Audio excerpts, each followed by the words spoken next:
Hello सगळ्यांना, good morning. तर चला, आज सकाळी सकाळी खूप पाऊस पडत होता म्हणून मी किचनमध्ये आले आणि बघितलं तर मुसळधार पाऊस पडत होता. तर मला सकाळी सकाळी चहा प्यावा लागतो.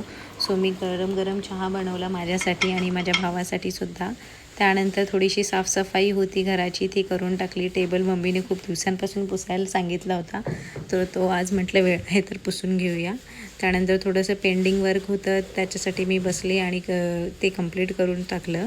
म्हणजे दुपारी जेवण पण करायचं होतं, त्यामुळे म्हटलं चला बघूयाच किचनमध्ये काय काय जेवायला आहे. तर मम्मीने पांढरा भात आणि आमटी केलेली चण्याच्या डाळीची, ती पण एकदम मस्त तिखट झणझणीत दिसत होती. मला फार आवडते ही आमटी खरं तर. आणि त्यासोबत मम्मीने पुरणपोळ्यासुद्धा बनवल्या होत्या. ह्या बघा किती मस्त पुरणपोळ्या बनवल्या आहेत, छान छान पुरण टाकून. आम्ही गुळाच्या पुरणपोळ्या करतो, आम्ही साखर खात नाही जास्त, त्यामुळे. त्यानंतर बाजूलाच रताळे होते, उकळून मम्मीने कट करून ठेवले होते. त्यानंतर मग मी एक प्लेटमध्ये माझ्यासाठी. हॅलो सगळ्यांना, गुड मॉर्निंग. तर चला, आज सकाळी सकाळी खूप पाऊस पडत होता म्हणून मी किचनमध्ये आले आणि बघितलं तर मुसळधार पाऊस पडत होता. तर मला सकाळी सकाळी चहा प्यावा लागतो. सो मी गरम गरम चहा बनवला माझ्यासाठी आणि माझ्या भावासाठी सुद्धा.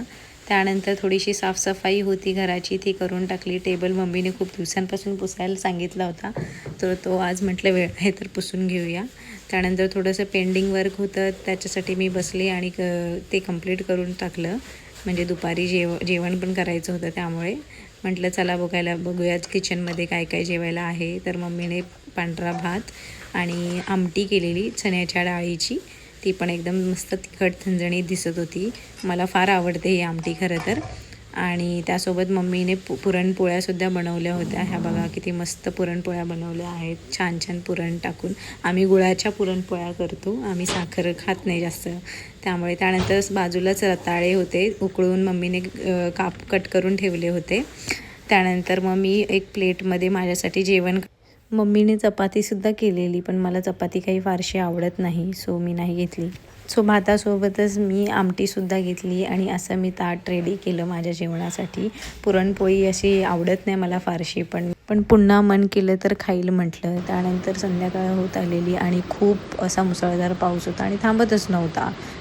वातावरण असं एकदम थंडगार झालेलं आणि खूप छान वाटत होतं. त्यानंतर संध्याकाळी गॅस मीटर लावायला आले होते आणि संध्याकाळ बघून मी पुन्हा चहा प्यायचं मन केलं. सो मी 2 कप चहा ठेवला होता माझ्यासाठी आणि माझ्या भावासाठी. तर आज पप्पांना चिकन चिल्ली खायची होती म्हणून ते चिकन घेऊन आलेले. सो मम्मीने ते मला साफ करून दिलं. चिकन चिल्लीची रेसिपी पाहण्यासाठी प्लीज पार्ट 2 नक्की बघा. Thank you, bye bye.